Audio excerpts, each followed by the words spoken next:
앞에 모니터 좀 높이셔 주세요. 앞에 오늘 하나님께서 저희들에게 주신 말씀은 마태복음 10장 16절에서 23절까지 말씀입니다. 마태복음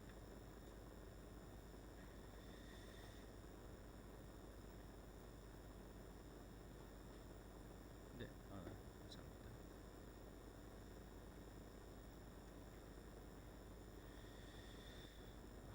마태복음 10장 16절부터 23절까지 말씀. 제가 가지고 있는 신약성경 215쪽 말씀이 되겠습니다. 다 찾으신 줄 알고 한 절씩 교독하시겠습니다. 16절 하나님의 말씀을 들으십시오. 보라, 내가 너희를 보냄이 양을 이리 가운데로 보냄과 같도다. 그러므로 너희는 뱀같이 지혜롭고 비둘기같이 순결하라. 사람들을 삼가라. 그들이 너희를 공회에 넘겨주겠고 그들의 회당에서 채찍질하리라. 또 너희가 나로 말미암아 총독들과 임금들 앞에 끌려가리니 이는 그들과 이방인들에게 증거가 되게 하려 하심이라. 너희를 넘겨줄 때에 어떻게 또는 무엇을 말할까 염려하지 말라. 그때 너희에게 할 말을 주시리니 말하는 이는 너희가 아니라 너희 속에서 말씀하시는 이 곧 너희 아버지의 성령이시니라. 장차 형제가 형제를 아버지가 자식을 죽는 데에 내주며 자식들이 부모를 대적하여 죽게 하리라. 또 너희가 내 이름으로 말미암아 모든 사람에게 미움을 받을 것이나 끝까지 견디는 자는 구원을 얻으리라. 이 동네에서 너희를 박해하거든 저 동네로 피하라. 내가 진실로 너희에게 이르노니 이스라엘의 모든 동네를 다 다니지 못하여서 인자가 오리라. 아멘. 저희들은 지금 2023년 마태복음을 저희들이 좀 살펴보고 있습니다. 이 마태복음을 살피면서 우리는 하나님의 나라에 대한 말씀을 한 6개월 동안 살펴본 후에 이 하나님의 나라라는 것을 소망하며 살아가는 사람들, 그 사람들은 바로 하나님의 제자인 거죠. 하나님의 백성이죠. 그럼 그 하나님의 제자와 백성들의 삶은 과연 어떤 삶을 살아야 할 것인가를 마태복음은 8장부터 우리들에게 말씀해 주고 있습니다. 그렇기 때문에 우리는 8장 이후에 우리 하나님의 나라의 백성, 특별히 오늘 이 10장의 말씀은 제자로 부르심을 받은 이 사람들의 삶은 과연 어떤 삶을 살아야 할 것인가. 물론 오늘날 저와 여러분의 삶 또한 이런 삶이 되어야 할 줄 믿습니다. 왜냐하면 오늘 수많은 사람들 중에 여러분은 특별히 하나님의 백성으로 또 하나님의 제자로 부름을 받았기 때문이죠. 그렇기 때문에 이 말씀은 꼭 2000년 전에 예수님의 12명의 제자에게만 주신 말씀이 아니라 오늘 하나님의 거룩한 백성으로 살아가는 저와 여러분에게도 동일하게 주신 말씀이라는 것을 여러분이 오늘 말씀을 통하여 깨닫고 또 아멘으로 화답하는 그런 시간들이 되시기를 주님의 이름으로 부탁드립니다. 자, 먼저 10장을 좀 전체적으로 조망할 필요가 있는데요. 저는 10장을 주님께서 말씀하시면서 이것은 그 12명의 제자들에게만 주시는 말씀이 아니라 시대를 향하여 주시는 말씀이라고 저는 보고 있습니다. 그래서 예수님께서는 전지전능하시기 때문에 말씀을 하시면서 온 시대 속에서 원칙적으로 필요한 말씀을 전해 주셨다라고 저는 생각합니다. 자, 그러면서 10장 1절부터 15절의 말씀은 예수님께서 공생애를 하시면서 십자가를 지시기까지, 십자가에서 죽으시기까지의 상황 속에서 예수님의 제자들이 과연 어떻게 해야 될 것인가, 어떤 삶의 원칙과 어떤 믿음의 걸음들을 걸어야 될 것인가를 말씀해 주셨다고 생각하고, 또 오늘 본문인 이 10장 16절부터 23절의 말씀은 이 십자가를 진 이후에 예수님께서 부활하시고 승천하신 다음에 초대교회가 형성이 되기까지 이 상황 속에서 주어진 말씀이라고 저는 오늘 본문을 생각하고 있습니다. 물론 여러분 오늘 본문에 보면 이렇게 되어 있습니다. 너희들이 공회에도 잡혀갈 수도 있고 회당에도 잡혀갈 수 있겠고 총독들과 임금들과 이방인들에게 증거하게 될 것이다. 그리고 그때 너희들에게 성령께서 말할 바를 알려주시겠다.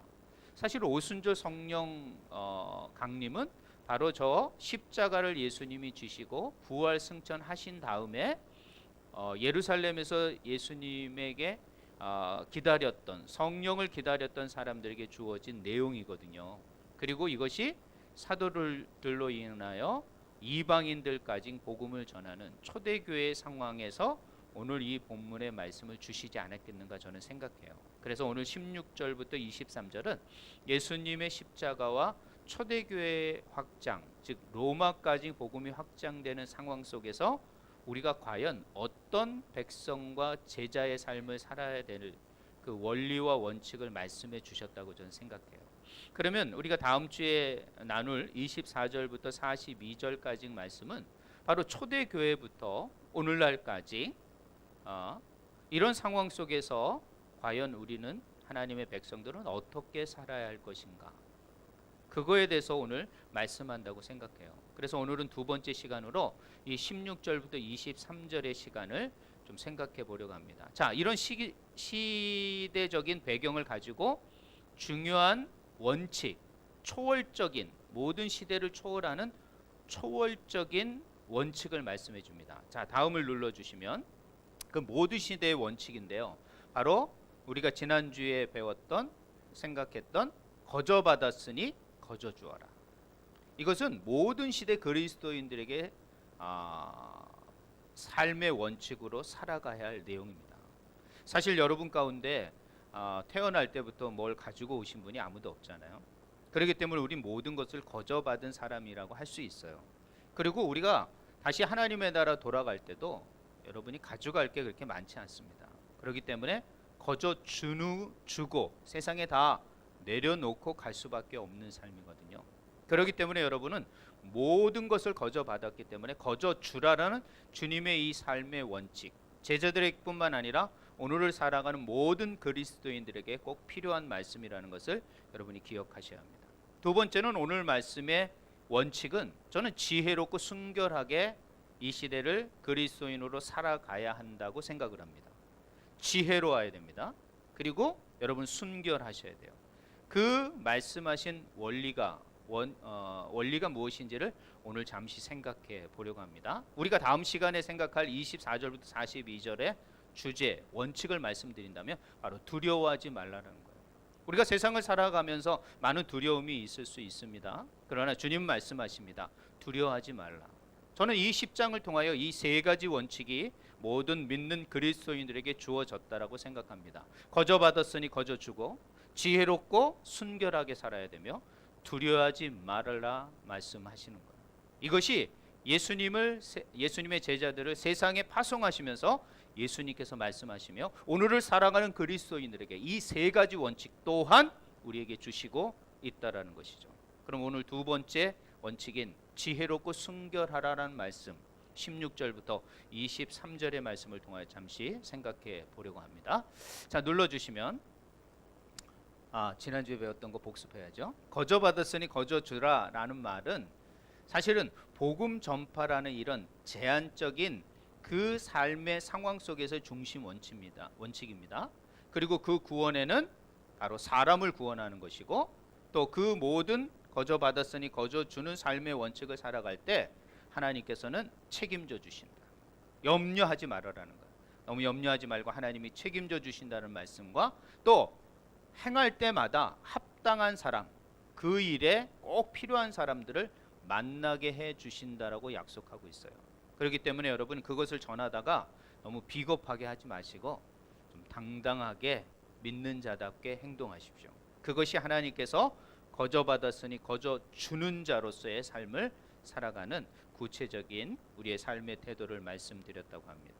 다고 말씀드릴 수 있습니다. 자, 그럼 제가 그림 한 곳을 또 오늘 보여드리겠습니다. 제가 이제 그림을 보여줄 것 같아요. 계속 그림을 보여주세요. 이 그림은 어떤 그림이냐면, 여러분 뭐 어떤 그림이죠?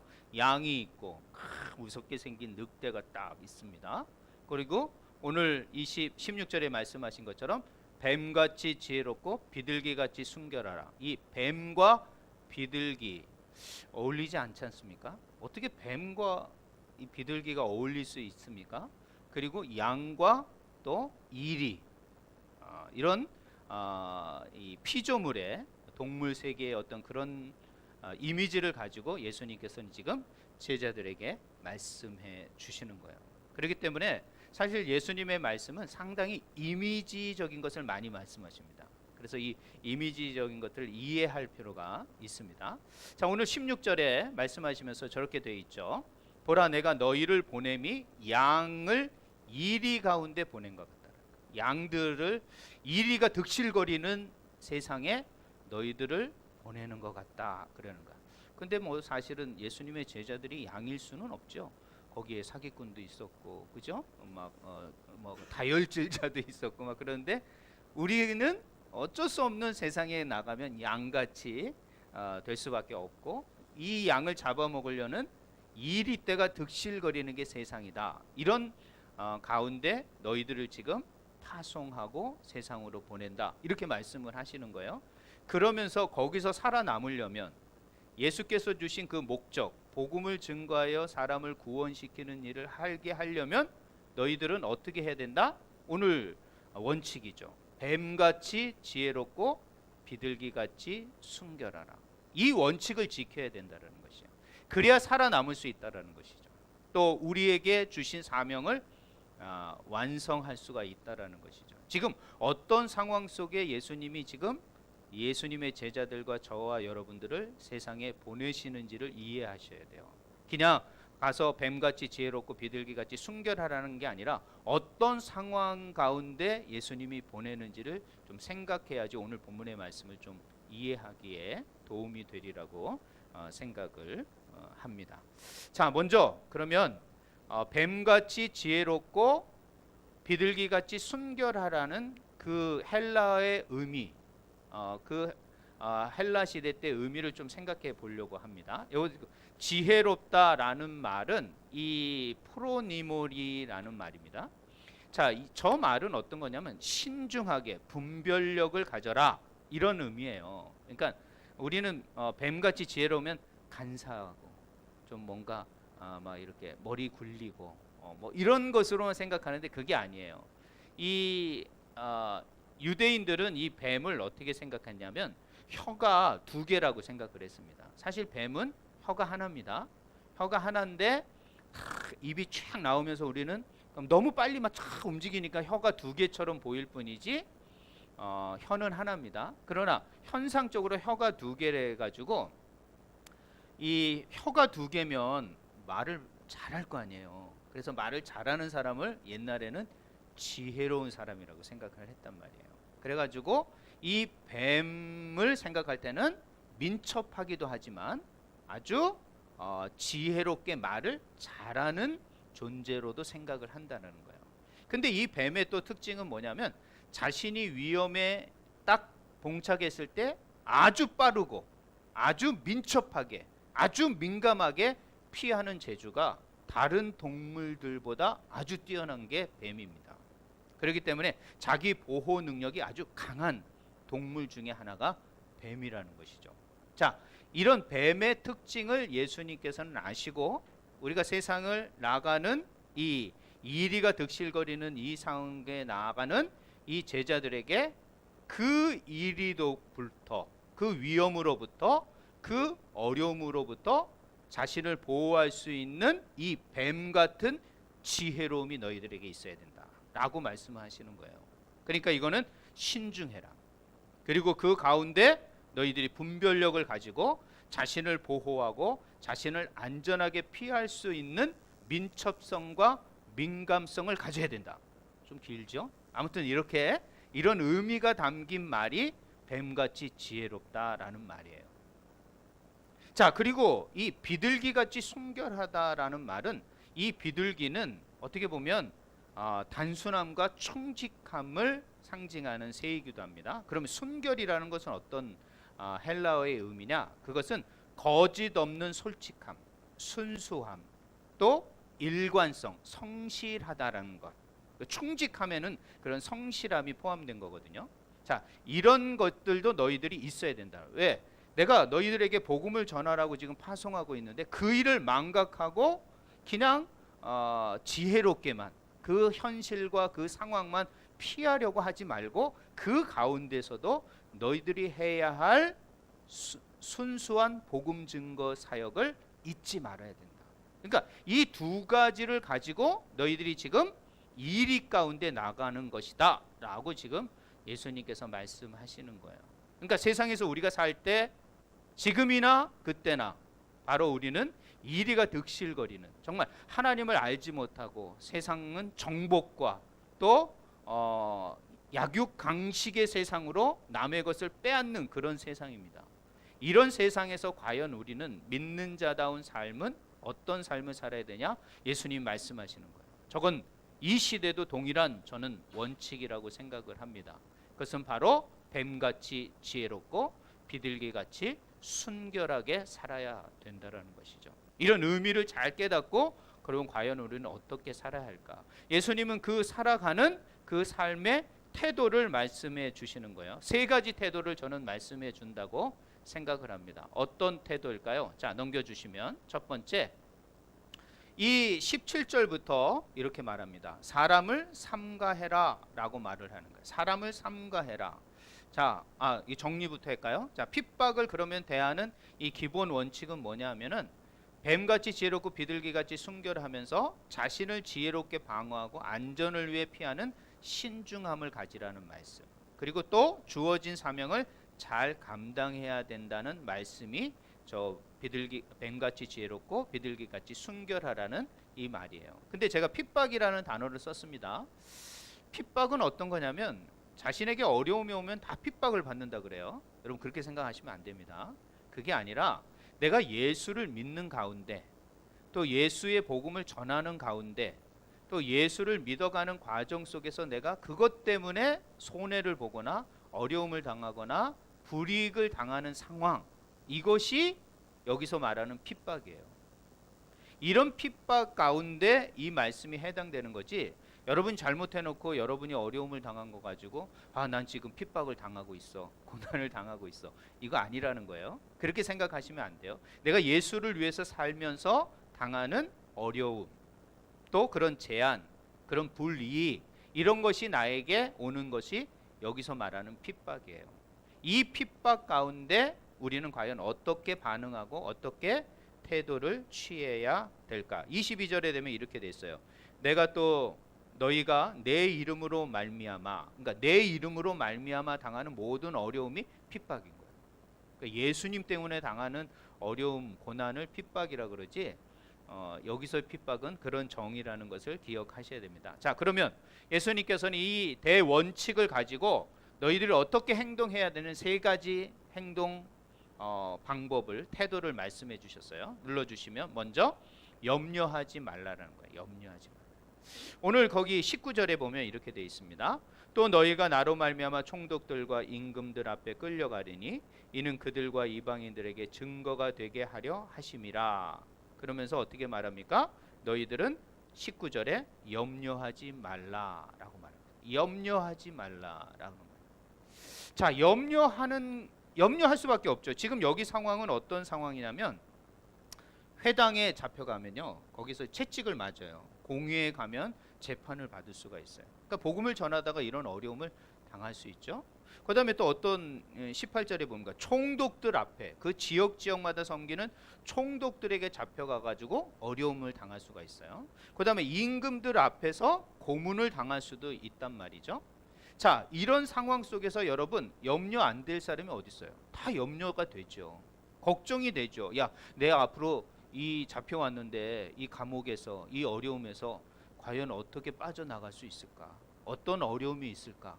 이거 생각 안 하고 염려 안 하는 사람이 어디 있겠습니까? 다 염려될 수밖에 없어요.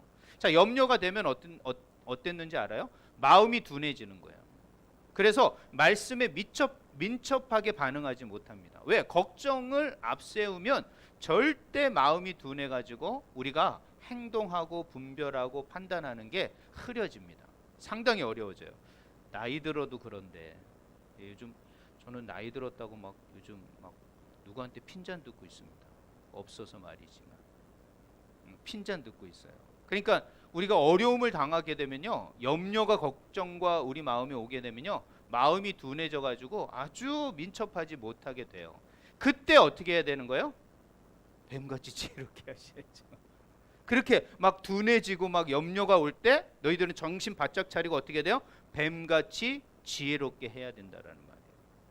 그러니까 여러분, 그런데 뱀같이 지혜롭게 한다고 이제 제가 이제 위험성을 얘기해 주는 거예요. 미리 변명하고 계획하고 생각하지 말라는 거예요. 우리는 자꾸 그쪽으로 막 이렇게 하면 이렇게 대답해야지, 이렇게 하면 이렇게 말해야지라고 우리 상대방이 어떤 어려움이 있으면 그걸 피하려고 모면하려고 그런 생각을 하고 있어요. 이건 뱀같이 민첩하고 지혜롭게 반응한 것이 좋아요.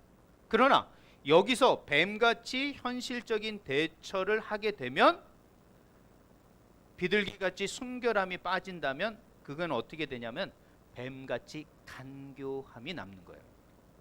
그건 하나님이 원하시는 방법이 아니라는 거예요. 여기는 뱀같이 지혜롭고 비둘기같이 순결하라는 이 균형과 조화를 이루어 가야 된다는 거예요. 이것은 하나로 가야 되는 거예요. 근데 우리는 이것을 분리해서 절대 생각해서는 안 됩니다.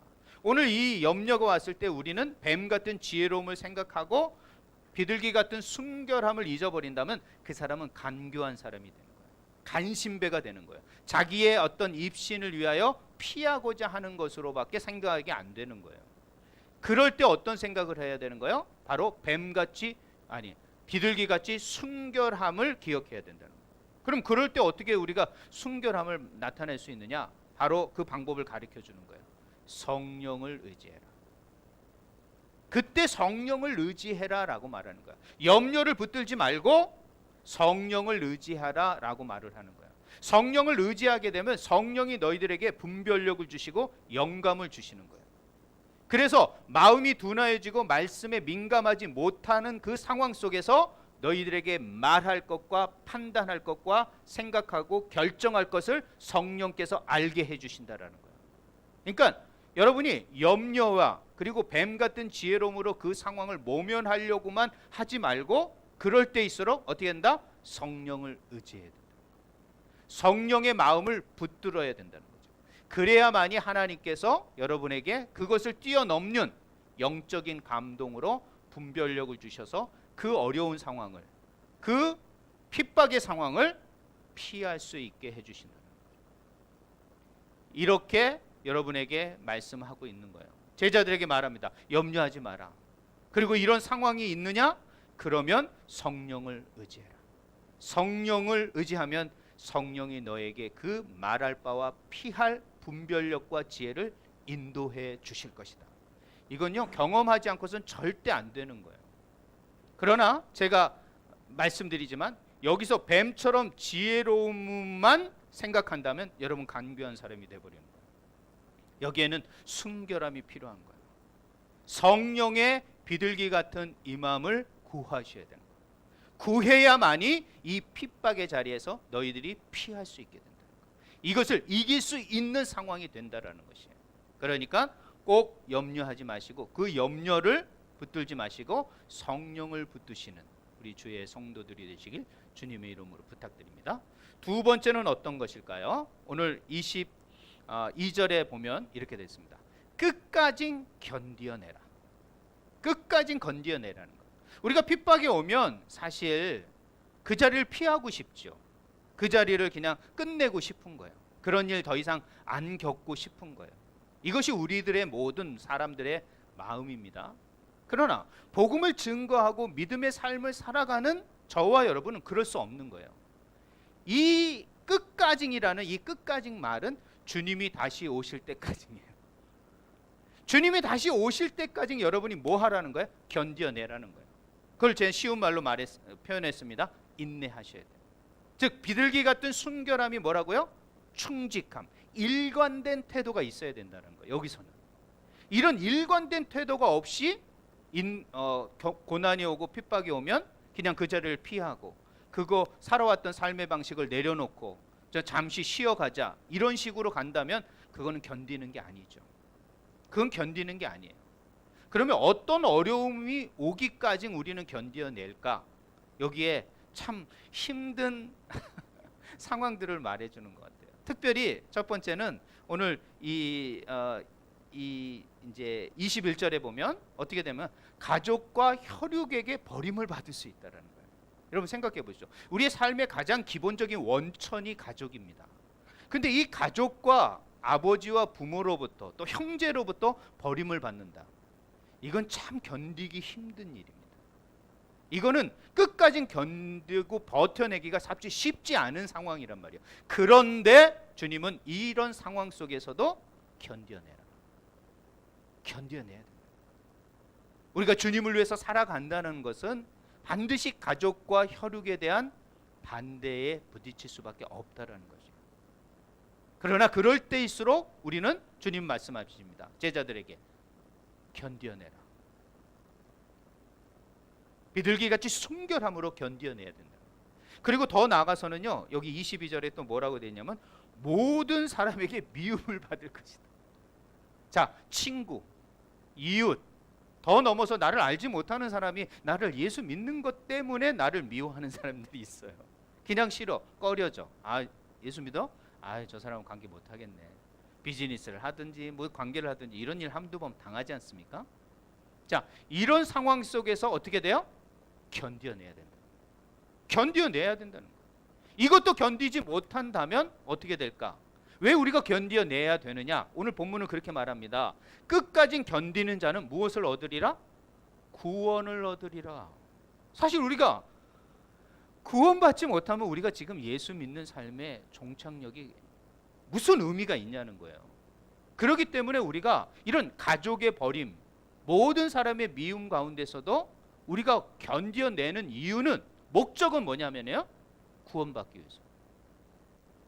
주님이 재림해 오시길까지 우리가 견뎌야 될 이유는 바로 구원이 우리의 최종 목적이기 때문인 것이라. 구원받아야 하기 때문에 우리는 견뎌내야 되고 인내해야 되는 겁니다. 그렇기 때문에 제가 여러분에게 부탁드리고 싶은 것은 능력을 구하거나 어떤 은사를 구하지 마세요. 많은 사람들은 자신의 능력과 어떤 은사를 구하는 사람들이 많습니다. 그러나 저는 진짜 구하는 것은 어떤 것을 구해야 되냐면 인내를 구해야 된다고 생각해요. 주님, 저에게 이 상황을 버틸 수 있는 인내의 힘을 주십시오. 인내를 허락하여 주십시오. 성령의 9가지 열매 중에 이 참아내는 것을 저에게 허락해 주십시오 하고 저는 구해야 된다고 생각을 합니다. 그렇기 때문에 여러분, 인내가 없으면 구원을 얻지 못합니다. 여기에서는 반드시 비둘기처럼 순결할 때까지 끝까지 인내할 수 있어야 됩니다. 그래야만이 여러분이 이 핍박으로부터, 이 상황으로부터 이겨낼 수 있다라는 거예요. 예수님의 제자들에게 지금 이렇게 말하고 있는 거예요. 여러분, 인생을 살면서도 끝까지 버텨내셔야 합니다. 그것이 승리자, 그리고 결국에는 오늘 본문의 말씀처럼 구원을 받을 수 있는 마지막 길이기 때문이라는 거죠. 세 번째, 어떤 말씀을 하실까요? 자, 핍박을 당할 때 좀 요번하고 이 견뎌내란 말하고는 좀 다른 의미가 있을 수 있습니다. 여기 뭐냐면은, 야, 이 동네에서 너희들이 박해를 당하냐? 그럼 저 동네로 피하라, 이렇게 말합니다. 23절에 피하라고 말하는 거예요. 자, 이 피하라는 말은 뱀 같은 지혜가 발동해야 됩니다. 아, 내 안전을 위해서 지금 상황이 위험하지, 지금 상황이 어렵지, 아, 그럼 빨리 이 자리를 피하고 이 상황을 좀 모면하고 좀 벗어나야겠지, 이런 뱀 같은 민첩성과 지혜가 필요합니다. 그러나 여기서 멈추면 안 되는 거예요. 반드시 우리는 함께 가는 게 있죠. 비둘기같이 순결함이 함께 가셔야 돼요. 이것이 함께 가지 않으면, 이 조화와 균형을 이루지 않으면 우리는 한쪽에 매몰되게 있습니다. 우리가 그렇죠. 이 자리를 피한다. 내가 잠깐 교회를 조금 쉬겠다. 뭐 이러신 분이 있어요. 현실에 안주하거나 현실적인 문제를 해결하면. 그럼 다시 여러분이 신앙적인 게 회복되던가요? 그럴 수 없다라는 거예요. 그렇기 때문에 이것은 피하면서 함께, 여기서 피하면 그냥 피하는 으로 끝나는 게 아니라 피해서 그곳에 가서도 뭘 해야 되는 거야? 비둘기같이 순결하게 복음을 전하는 자가 되어야 된다는 거죠. 이 자리를 피한 건 좋습니다. 그러나 가서도 복음을 지속적으로 전하는 그런 사명은 놓치지 말아야 된다라는 것이죠. 그것을 잊어버리고 우리는 그냥 한쪽을 피하라 그랬으니까 자기 좋은 대로 해석하는데 절대 그렇지 않습니다. 여기는 비둘기도 함께 가야 된다라는 거. 뱀만 가는 게 아니라 비둘기도 함께 가야 된다는 걸 생각해야 돼요. 자, 여기서 뭐예요? 비둘기같이 순결하게 증거하지만 핍박 앞에서는 뱀같이 지혜로워야 합니다. 이것이 예수님께서 지금 제자들에게 강조하고 있는 얘기예요. 그런데 저는 이렇게 생각해요. 너무 또 순결함, 복음을 증거하는 것에만 그냥 사로잡혀서 그것만 또 열심히 하시는 분이 있어요. 그러면서 현실적인 감각은 무지한 사람이 있어요. 이런 사람은요, 좀 고지식합니다. 고지식하시고 그다음에 이 사람들은 좀 융통성이 없어요. 이런 사람들은 그거를 원하는 게 아니에요. 주님께서는 반드시 현실적인 감각이면서도 순수함을 함께 공유하는, 이것이 예수님의 제자들에게 필요한 태도임을 예수님께서는 지속적으로 말씀하고 있는 것입니다. 자, 그러면 이 동네로 피한다, 저 동네로 피한다, 이거 제자들에게만 있었냐? 그러지 않았어요. 예수님도 어떤 어려운 상황에 있을 때요, 그 자리를 피하셨습니다. 베드로요? 베드로는 많이 피했습니다. 베드로는 얼마나 많이 피했는지 몰라요. 뭐 유대인들이 오면 자기가 있다가도 그냥 그 자리 피해가지고 모면한 사람이 베드로였어요. 물론 어려울 때도 있었죠. 자, 그리고 바울, 유럽에 가가지고 뭐 빌립보성에서 밤에 그냥 광주리 타고 내려와서 도망가고, 그 다음에 뭐 데살로니가에서도 도망가고, 아덴에서도 가고, 도망가는 게 많습니다. 왜 저렇게 피하냔 말이죠. 근데요, 피하고 보니까, 피해서 가 보니까 그곳에서 복음이 더 확산되는 역사가 일어나고 있다는 것이에요. 자, 이렇구나. 왜 예수님께서 너희들이 이런 어려움과 어떤 죽음의 순간을 맞이할 때 어쩔 수 없이 진리를 위해서 죽을 때는 있습니다. 순교할 자리가 있어요.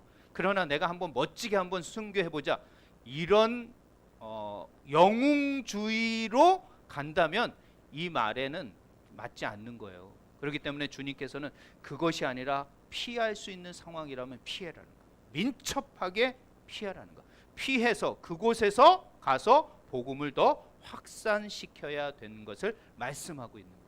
이런 기본적인 사명을 잊지 말고 피하라는 거지, 그냥 진리보다 내 생명을 보존하는 게 더 중요하지, 이렇게 하면 이거는 사실은 비굴한 태도가 되는 겁니다. 예수님의 제자들에게 이런 비굴한 태도를 가리키시는 게 아니라는 거예요. 오늘 본문은 당당하면서도 너희들이 피할 수 있는 것은 피하여 복음을 땅끝까지 증거하라는 주님의 제자들에게 명령하시는 내용이에요. 그 말씀을 정리하도록 하겠습니다. 자, 마지막으로 눌러주시면 정리하는 세 가지의 내용을 여러분이 기억하셔야 돼요. 자, 핍박을 당할 때 예수님의 제자들이 어떤 태도를 감당해야 될까? 오늘을 사는 저와 여러분의 태도도 같다고 생각을 합니다. 바로 지혜롭고 순결하셔야 됩니다. 그 지혜롭고 순결할 때 우리는 세 가지 태도를 잊지 마셔야 돼요. 너무 염려에만 매몰되지 마시고 그 염려 가운데 성령을 의지하셔야 돼요. 신중하게 성령을 의지하여 영적 분별력을 인도함 받아 여러분의 그 상황을 돌파해 내셔야 하는 거예요. 그 핍박으로부터 여러분이 벗어나셔야 되는 거예요. 그리고 그 상황이 언제까지 지속될 줄 모르지만 끝까지는 안 간다라는 거예요. 제한적인 어려움이라는 거예요. 그 제한적인 어려움이라는 걸 생각하고 끝까지 버텨내야 된다는 거죠. 견뎌내야 된다는 거죠. 인내해야 된다라는 것이죠. 그것이 바로 순결성을 유지하는 것입니다. 여러분의 믿음을 유지해 나가는 것이죠. 세 번째는 여러분이 정말 어려움을 당하는 그 상황 속에서 목숨을 벗어버리고 목숨을 잃어버릴 상황이 있다면 저는 그 자리는 피해야 된다고 생각해요. 저도 중부에서 사역을 할 때요, 그런 어려움을 당했습니다. 과연 이곳에서 내가 그냥 한번 돌진해 볼까? 한번 해볼까? 이런 생각을 했었습니다. 그러나 지금 와서 뒤돌아와서 생각하면 거기서 다낭 지역에서 중부 지역에서 잘 철수했다라는 생각이 듭니다. 그 대신 저의 제자가 그 자리를 지키고 있으니까, 현지인이 그 자리를 지키고 있으니까 훨씬 더 사역하기가 도움이 되고, 그거로 말미암아 더 베트남 전역에 여러 가지 사역들을 확장해 갈 수 있었음을 저도 제 작은 사역의 시간 가운데 생각할 수 있는 결과였습니다. 그래서 저 동네로 피하는 거 잘했던 것 같아요. 중부를 피하여 제가 남쪽으로 다시 내려왔지 않습니까? 남쪽에 다시 내려오니까 이런 사역들이 또 진행이 되어지고 더 하나님의 숨겨진 사역들을 감당할 수 있게 되었던 것이죠. 그렇기 때문에 우리가 피할 수 있는 상황이라면 지혜롭게 피하여, 위험을 피하여 또 하나님의 일을 더 순결하게 감당하는 그런 제자들이 되라고 오늘 말씀하고 있는 것입니다. 그러나 다시 한번 말씀드리지만 이 뱀 같은 지혜로움과 비둘기 같은 순결함은 균형을 이루어 조화를 이루어 함께 가야 한다라는 것을 기억하시고, 여러분이 정말 성도답게 살아간다라는 것은 무엇일까? 현실에 안주하여 뱀같이 민첩하게 민감성을 가지고 해결하는 거냐?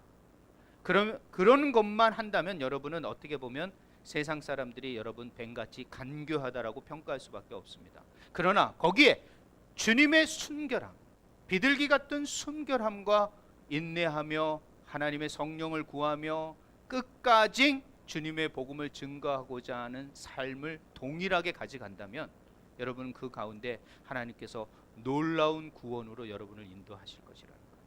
그것이 그리스도인다운, 정말 하나님의 구원받은 백성다운 삶의 열매로 나타날 수 있다는 것이죠. 여러분이 일주일 동안도 현실 속에서 뱀같이 지혜로우셔야 됩니다. 그러나 우리는 거룩한 순결성을 가지고 있는 그리스도인이라는 것을 기억하고, 그것이 함께 조화롭게 이루어 우리의 궁극적인 삶은 복음을 증거하며 예수 그리스도를 닮아가는 삶을 살아가는 것이 우리의 궁극적인 그리스도인의 삶의 목적이라는 것을 기억하고, 오늘도 그런 삶을 살아낼 수 있는, 특별히 베트남에서 베트남 사람들이 사실 여러분을 보고 있습니다. 뭐 나 한번 없어지면 그만이겠지, 한번 잠시 왔다가 돈 벌고 가는 곳이지, 이런 생각하지 마시고 이곳에서도 여러분이 증거의 삶, 빛과 소금의 역할을 삶을 살아내어 여러분의 그 삶을 통하여 누군가가 예수를 영접하고 예수를 위해서 살아가는 그런 사람들이, 구원받는 사람들이 더해질 수 있도록 그런 순결한 삶을 살아낼 수 있는 우리 모든 주 안의 성도들이 되시길 주님의 이름으로 부탁드립니다. 기도하겠습니다. 하나님 감사합니다. 오늘도 이 말씀 붙들고 일주일 동안 뱀같이 지혜롭고 비둘기같이 순결한 주님의 제자들, 주님의 백성들의 삶을 살아내게 하여 주시옵소서. 현실에 안주하게 하지 않게 하시고, 또 그 가운데서도 복음을 증거하고자 하는 하나님의 나라 확장을 위하여 고민하고 기도하며 하나님 앞에 힘쓰는 우리 모든 주의 성도들이 될 수 있도록 인도하여 주시옵소서. 함께하여 주실 줄 믿고 감사드리오며 예수님의 이름으로 기도했습니다. 아멘. 탄가 하이짬 하이모이 진